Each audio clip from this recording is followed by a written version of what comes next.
আসসালামু আলাইকুম। আজ ১ সেপ্টেম্বর ২০২৫। আজকে কথা বলার বিষয় বাবা-মায়ের প্রতি ভালো ব্যবহার।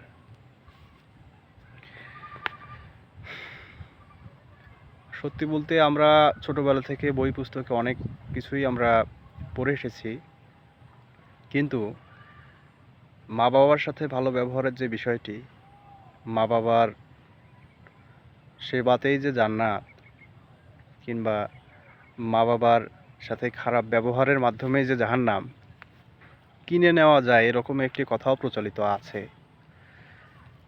এবং তার চাক্ষুষ প্রমাণ আমি নিজে। আমার জীবন খুব ছোট্ট। আমি খুব সামান্য একটি সময় পার করছি। এখনো জীবনের কিছুই দেখিনি। একটু হাতে পায়ে বড় হয়েছে এই যা। তো বাবা-মার প্রতি ভালো ব্যবহারের যে জায়গাটি আছে, ২০২৪ সালে ৩০ আগস্ট অথবা ৩১ আগস্ট সঠিক মনে নেই। আমি বাসা থেকে রাগ করে হোস্টেলে চলে যাই এবং মার সাথে একটু বাজে আচরণ করেই যাই। বিষয়টা এরকম, তার মনে দুঃখ পাওয়ার জন্য যথেষ্ট ছিল। যদিও বা আমি নিজে থেকে তাদেরকে কখনোই কষ্ট দেওয়ার মানসিকতা লালন করি না, কিন্তু কিছু কিছু বিষয় অবচেতন মনে হয়ে যায়। আমরা শয়তানের প্ররোচনায় কিছু কিছু বিষয় করে ফেলি, যেগুলো ফলাফল ভোগ করার সময় প্রথমেই মনে পড়ে যে আমি এই কাজটির জন্য এই ফলাফলটি কিংবা এই কর্মফলটি আমি ভোগ করছি। একই রকম বিষয়ের প্রত্যক্ষদর্শী আমি নিজেও হয়েছিলাম। সে থেকেই বলছি, ২০২৪-এর ১ সেপ্টেম্বর থেকে ২০২৫-এর ১ সেপ্টেম্বর আমি বাসায় অবস্থান করছি।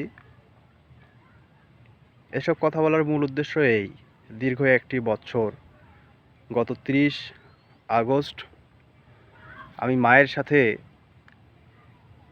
একটি বছর পর তার পায়ে হাত দিয়ে, দু হাত দিয়ে জড়িয়ে ধরে তার কাছে ক্ষমা প্রার্থনা করি যে মা, আজ থেকে ঠিক একটি বছর আগে এই সময়ে তোমার সাথে আমি বেয়াদবি করেছিলাম। আজ থেকে ১ বছর পর তাৎক্ষণিক মুহূর্তে না হলেও কিছুদিন পরেও আমি তার থেকে ক্ষমা চেয়েছিলাম। মা তো মাই। তো অনেকটা হাসি খেলার ছলে সেই স্মৃতিচারণমূলক বিষয়গুলো আমরা আলোচনা করি। আজ দীর্ঘ একটি বছর পর জীবনের চিন্তাভাবনা অনেকটাই পরিবর্তন এসেছে, কিন্তু একটি বিষয় খুব তীব্রভাবেই পরিবর্তন এসেছে, মায়ের সাথে কখনো খারাপ ব্যবহার করতে নেই। মা মাই, মায়ের সাথে খারাপ ব্যবহার করতে নেই।